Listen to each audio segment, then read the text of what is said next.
ఊర్మిళ పారిపోవడానికి కారణం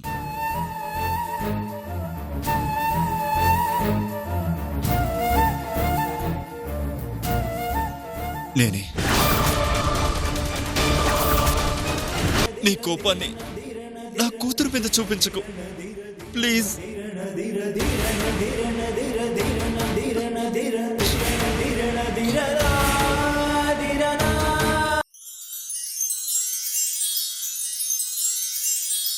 ఏంటి అర్థం చేసుకునేది?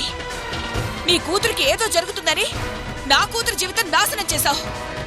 అంతకన్నా ఇందులో అర్థం చేసుకోవడానికి ఏముంది? వెళ్ళిపో. ఆయన బయటికి వస్తే నీ ప్రాణాలే తీస్తారు. వెళ్ళిపో. సావిత్రి, ఒక్కసారి ఆలోచించి. ఏంటి ఆలోచించేది? మర్యాదగా చెప్తే అర్థం కాదా నీకు? పో బయటికి. అది కాదండి, వెళ్ళవయ్యా. నేను చెప్పేది ఒక్కసారి వినండి. ముందు వెళ్ళు. సావిత్రి, అది కాదు సావిత్రి, నేను చెప్పేది విని సావిత్రి.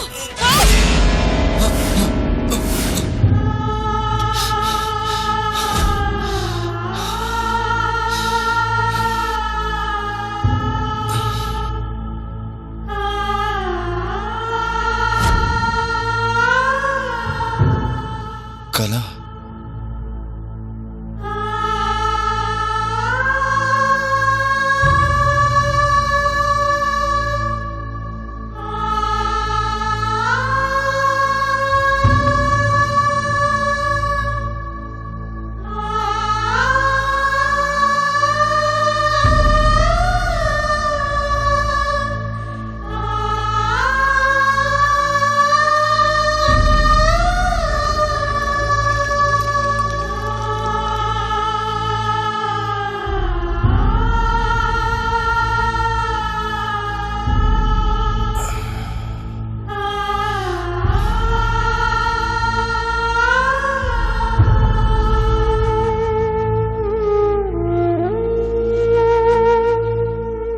ఊర్మిళ్ళని నేనే వదిలేయమన్నాను అన్న విషయం సావిత్రికి చెప్పకూడదు.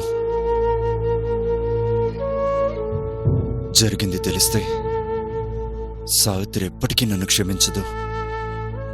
నా కూతురు బాధపడకూడదు అని చేసిన ఆ తప్పు సావిత్రికి తెలిసి దూరం అయ్యిందంటే నా కూతురు శాశ్వతంగా బాధపడాలి. నో నో, అలా జరగకూడదు. సావిత్రికి నిజం తెలిసేలోపే ఏదో ఒకటి చెయ్యాలి.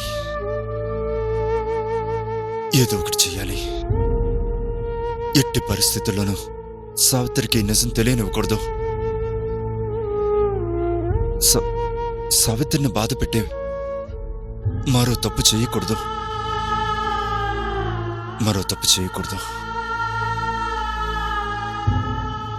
తప్పు చేయకూడదు.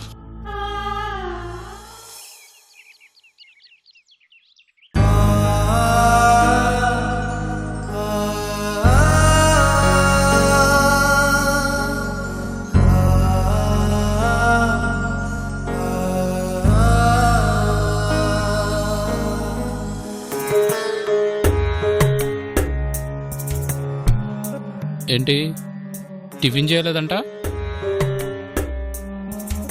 ఏ నిరాహార దీక్ష? ఇదిగో, నువ్వెంత బాధపడినా ప్రయోజనం లేదు. జరిగింది మర్చిపోయి ఎప్పట్లాగే ఉండు. నేను బాధపడుతున్నది నా గురించి కాదు సార్.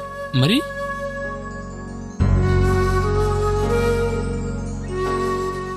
నా కోసం నా భార్య పడుతున్న కష్టం గురించి.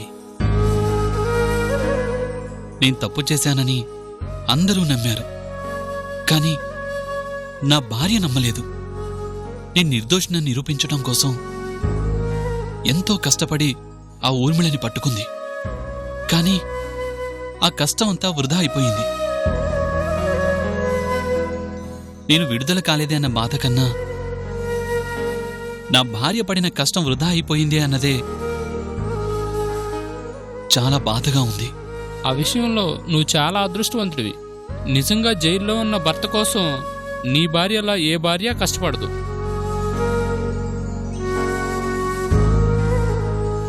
రేయ్, వాళ్ళ ఆవిడొచ్చింది, అతన్ని పంపించమన్నాడు సార్.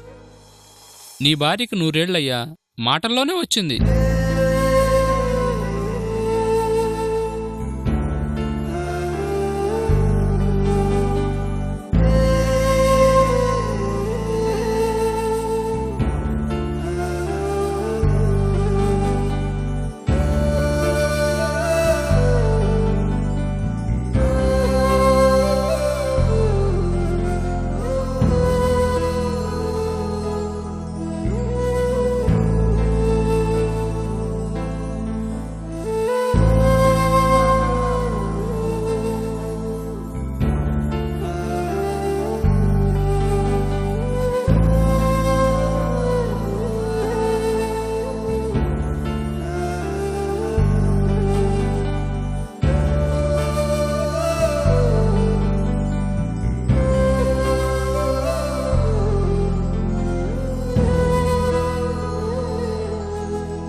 క్షమించండి.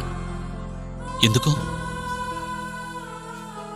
మిమ్మల్ని విడిపించి తీసుకెళ్లడానికి వస్తాననుకున్నాను. ఇలా చేతకాని దానిలో వస్తాననుకోలేదు. నీ ప్రయత్నం నువ్వు చేశావు. ఊర్మిళ తప్పించుకుని వెళ్ళిపోతే నువ్వేం చేస్తావు సావిత్రి? ఫలితం లేని ప్రయత్నాలు ఎందుకండి? ఏ తప్పు చేయకుండా శిక్షను అనుభవిస్తున్నారని తెలిసి ఏమి చేయలేకపోతున్నాను. ఆ ఊర్మిళ బ్రతికే ఉందని తెలిసి కోర్టు ముందు నిలబెట్టలేకపోయాను. మిమ్మల్ని జైలు నుంచి బయటికి తీసుకురాలేకపోతున్నాను. ఎందుకు సావిత్రి బాధపడతావు? కొన్ని జీవితాలింతే. నా కోసం ఇప్పటివరకు పడిన కష్టాలు చాలు. నన్నిలా వదిలేసి ఈ కష్టం నీకోసం పడు. మీకోసం ఒక కష్టం, నా కోసం ఒక కష్టం ఉండదండి. కష్టమైనా సుఖమైనా ఇద్దరిది. ఎందుకు సావిత్రి జీవితాన్ని వృధా చేసుకుంటావు?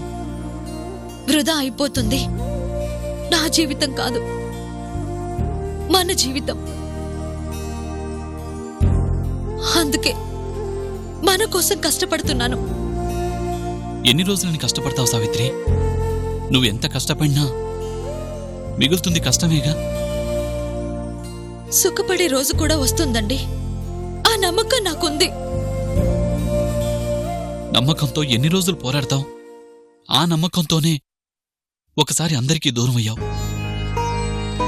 ఒంటరిగా ఎన్నో బాధలు పడ్డావు. చాలు సావిత్రి. చాలు అనుకుంటే ఎదుగుదల ఎదిగే దగ్గరే ఆగిపోతుందండి. కష్టం గురించి బాధ లేదు. మీరు బయటికి రావాలి, అదే నాకు కావాల్సిందండి. అందుకు ఇన్ని రోజులు ఎంతో కష్టపడ్డావు. చివరికి ఏమైంది? ఊర్మిళ తప్పించుకుంది. మళ్ళీ ఎక్కడని వెతుకుతావు? ఏం జరిగిందో తెలియని రోజుల్లోనే కష్టపడ్డానండి. ఊర్మిళను మీరే చంపారు అన్నప్పుడు ఎవరో చంపి మీ మీద ఆ నేరం వేస్తున్నారు అనుకున్నాను. మీరు తప్పు చేయరు అన్న నమ్మకంతో వాళ్ళెవరో తెలుసుకోవాలి అనుకున్నాను. ఆ ప్రయత్నంలోనే ఊర్మిళ బ్రతికే ఉందని తెలుసుకున్నాను. ఎన్నో బాధలు పడి చివరికి పట్టుకున్నాం. ఇదంతా చేసింది, చేయగలిగింది మీరు తప్పు చేయరన్న నమ్మకంతో, మీ మీద ప్రేమతో.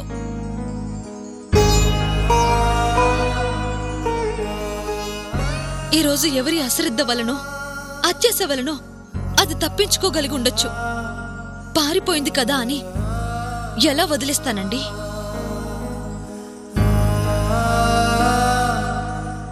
ఏ ఆధారం లేని రోజుల్లోనే అంతగా ప్రయత్నించిన నేను అది బ్రతికే ఉందని తెలిసాక ఎలా వదులుతానండి?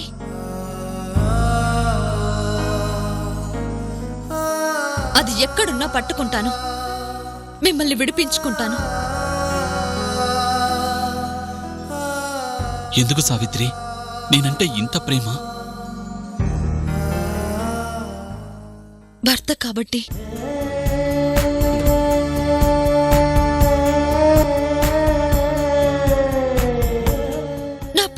కాబట్టి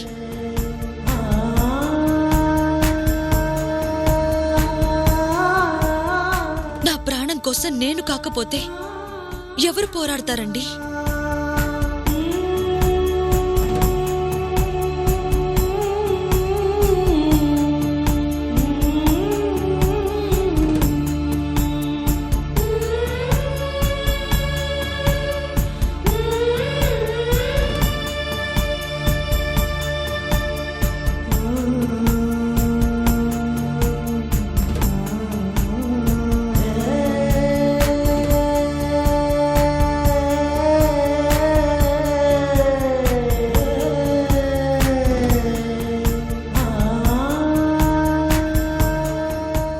వస్తానండి.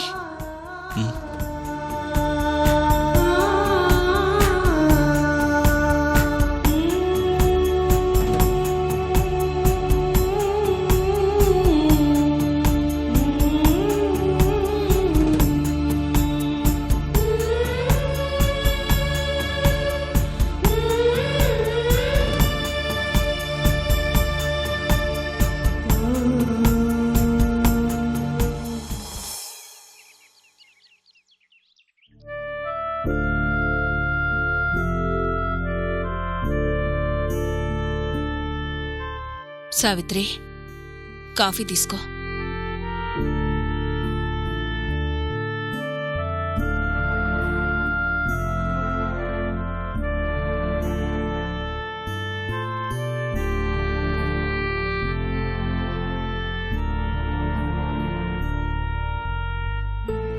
రాత్రి నాన్నగారన్న మాటలు మనసులో పెట్టుకుని బాధపడకమ్మా. ఆయనకి నీ గురించే దిగులు. ఏదో అంతా మంచిగా జరిగింది, మళ్ళీ నీ జీవితం ఒక దారిలో పడుతుందనుకుంటే ఇలా అయిందే అని ఆయన బాధ. ఆయన అన్న మాటలు నువ్వేం పట్టించుకోకు. నాన్న నన్నేదో అన్నాడని కాదమ్మా, చిన్నపిల్ల కోసం వెళ్ళటం కూడా తప్పు అంటున్నారే, అదే బాధగా ఉంది. నువ్వు ఆ పాప గురించి ఆలోచించినంతగా ఏసీపీ నీ గురించి ఆలోచిస్తే నీకీ కష్టాలు ఉండవు కదా అన్నదే ఆయన కోపం. నువ్వేదో మంచి చేయాలనే చేస్తున్నావు. నీ మంచితనాన్ని అవతలి వాళ్ళు అర్థం చేసుకోవడం లేదు.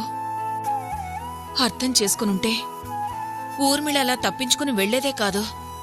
నా రాతిలా రాసిపెట్టుంటే ఎవరిననుకుని ప్రయోజనమేముందమ్మా? నీ రాత ఎవరో రాయలేదు. ఇదిగో ఆ ఊర్మిళ, పోలీసులు ఇలాంటి వాళ్లే మార్చేస్తున్నారు. ఇలా జరుగుతుందని నేను కలలో కూడా ఊహించలేదమ్మా. ఆయనొస్తాడు, అందరం సంతోషంగా ఉంటామనుకున్నాను. కాని నా మీద కష్టానికున్నంత ప్రేమ సుఖానికున్నట్టు లేదమ్మా.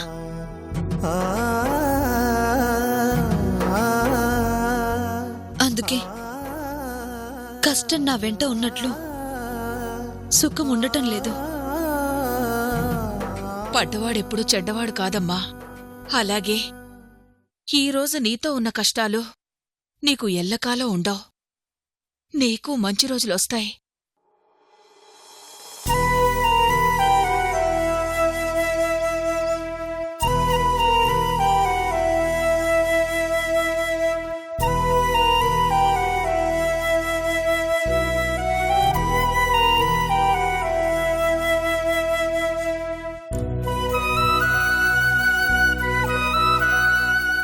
రండి సార్.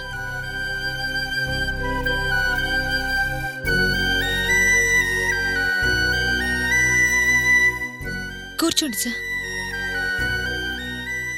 నా వల్ల నీకు నష్టం జరిగినా నువ్వు నాకింకా మర్యాద ఇస్తున్నావు. నా కూతురు గురించి ఆలోచిస్తున్నావు. నీకు ఏ విధంగా థ్యాంక్స్ చెప్పాలో తెలియడం లేదు సావిత్రి. నష్టం జరిగిందని తెలిసి ఏం చేయలేకపోతున్నారుగా. తప్పు జరిగింది. అది నా డిపార్ట్మెంట్ వల్ల జరిగినా నా వల్ల జరిగినట్టే. అందుకే నేను మీతో ఇంతకు ముందులా మాట్లాడలేకపోతున్నాను.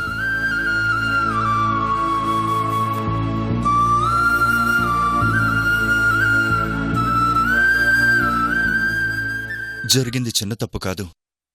దానివల్ల సావిత్రి ఎంత బాధపడుతుందో నాకు తెలుసు. అయినా అదేం మనసులో పెట్టుకోకుండా నా కూతురు గురించి సావిత్రి ఎంతో శ్రద్ధ తీసుకుంటుంది. ఇది మొదట్నుంచి ఇంతే. తన గురించి ఆలోచించడం కన్నా ఇతరుల గురించే ఎక్కువ ఆలోచిస్తుంది. ఆ మంచితనం దానికి ఈ రోజు వరకు ఉపయోగపడలేదు. నేను సావిత్రి కోసం ఏం చేయలేకపోయాను. అయినా సావిత్రి ఈ రోజుకి నా కూతురు విషయంలో సహాయం చేస్తూనే ఉంది. ఇంత చేసిన సావిత్రి కోసం నేను ఏదో ఒకటి చెయ్యాలి. ఆ బాధ్యత నాకుంది. చేయగలిగిన అవకాశం ఉండి ఏం చేయలేకపోయారు. ఇప్పుడేం చేస్తారు సార్? అది ఒకసారి తప్పించుకుంటేనే పట్టుకోవడానికి అంతకాలం పట్టింది. మళ్లీ దాన్ని పట్టుకోవాలి అంటే ఎన్ని రోజులు పడుతుందో, అసలు దొరుకుతుందో లేదో. మీరలా నిరుత్సాహపడకండి. జరిగిన తప్పుకి ఒక రకంగా బాధ్యత నేను. సావిత్రి నా కూతురు విషయంలో చేస్తున్న సహాయానికి రుణం తీర్చుకోవడం నా ధర్మం. నీకు మాటిస్తున్నాను సావిత్రి, తప్పు ఎవరి వలన జరిగినా నష్టం జరిగింది నీకు. ఆ నష్టాన్ని తీర్చడం నా బాధ్యత.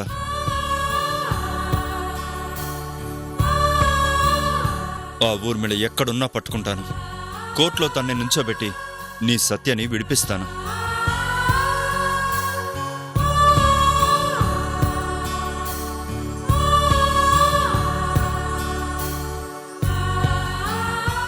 ఇది నేను నీకు మనస్ఫూర్తిగా చెప్తున్న మాట. ఎంతో మంది నేరస్తుల్ని పట్టుకున్న నా అనుభవం అంతా ఉపయోగిస్తాను.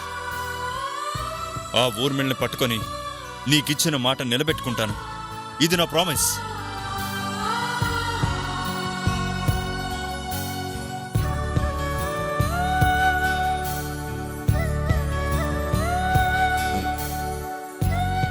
ధైర్యంగా ఉండు సావిత్రి.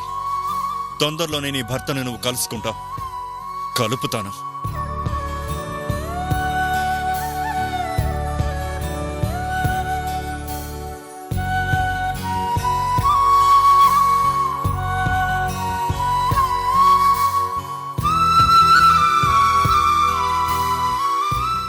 ఏసీపీ గారు అంత నమ్మకంగా చెప్తున్నారు అంటే చేసి తీర్తారమ్మా. నాకెందుకో ఆయన చెప్పింది చేస్తారనిపిస్తోంది.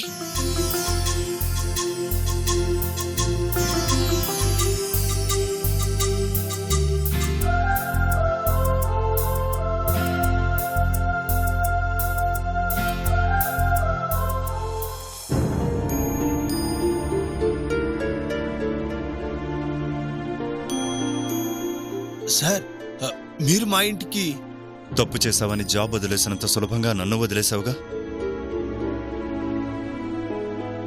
రిజైన్ చేసి నీ నిజాయితీని నిరూపించుకున్నావు. మరి నేనేం చెయ్యాలి? పోలీస్ యూనిఫామ్ని నువ్వెంత ప్రేమించావో నేను కూడా అంతే ప్రేమించాను వినోద్. కానీ నా కూతురు మీద నాకున్న ప్రేమ దాన్ని డామినేట్ చేసింది.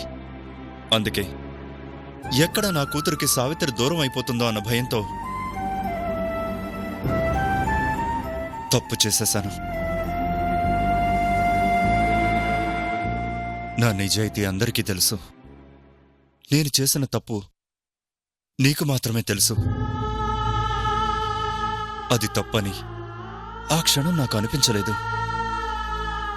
చేశాక ఈ క్షణం వరకు నాకు ప్రశాంతత లేదు. తప్పనేది తెలియకుండా బ్రతికినప్పుడు ఇంతమంది జనానికి నేను రక్షణ కవచంలో ఉన్నానని గర్వంగా ఉండేది. జనం మధ్య నడుస్తుంటే వాళ్ల కళ్లల్లో గౌరవం, అభిమానం కనిపించేవి. కానీ ఈరోజు సూటిగా ఆఫీసులో స్టాఫ్నే చూడలేకపోతున్నాను. నా రకంగా ఉంది వినోద్. నిజానికి నేను రిజైన్ చేద్దాం అనుకున్నాను. కానీ రిజైన్ చేస్తే నేను చేసిన తప్పుకి నాకు శిక్ష వేసుకున్నట్లు అవుతుందే గాని నా తప్పు వలన నష్టపోయిన సావిత్రి జీవితం బాగుపడదు. అందుకే జాబ్లో ఉండే చేసిన తప్పు సరిదిద్దుకోవాలనుకుంటున్నాను.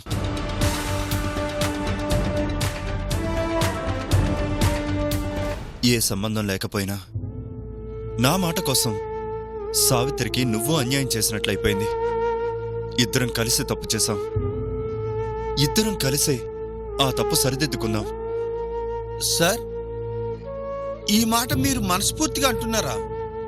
ఎస్ వినోద్, తప్పు చేశాక ఏ కూతురు కోసం తప్పు చేశానో ఆ కూతుర్ని సరిగ్గా చూసుకోలేకపోతున్నాను. నా అసహనాన్ని, నా బాధని నా కూతురు మీద చూపిస్తూ దాన్ని బాధ పెడుతున్నాను. కానీ నేనెంత ద్రోహం చేసినా ఇప్పటికీ సావిత్రి నా కూతురు గురించి ఆలోచిస్తుంది. తనకి కష్టం అంటే అర్ధరాత్రి కూడా వస్తుంది. అలాంటి సావిత్రికి నా వల్ల అన్యాయం జరగకూడదు. అందుకే మనసు మార్చుకున్నాను. ఆ ఊర్మిళ ఎక్కడున్నా వెతికి పట్టుకుందాం. కోర్టులో హాజరుపరిచి సత్యాన్ని విడుదల చేద్దాం. సావిత్రిని, తన భర్తని ఒకటి చేద్దాం. ఏమ్మా, డాడీని చూస్తే భయం ఎందుకు? ఏదో డ్రింక్ తాగుతున్నారు. మధ్య మధ్యలో నీ పేరు అనిపిస్తుంది.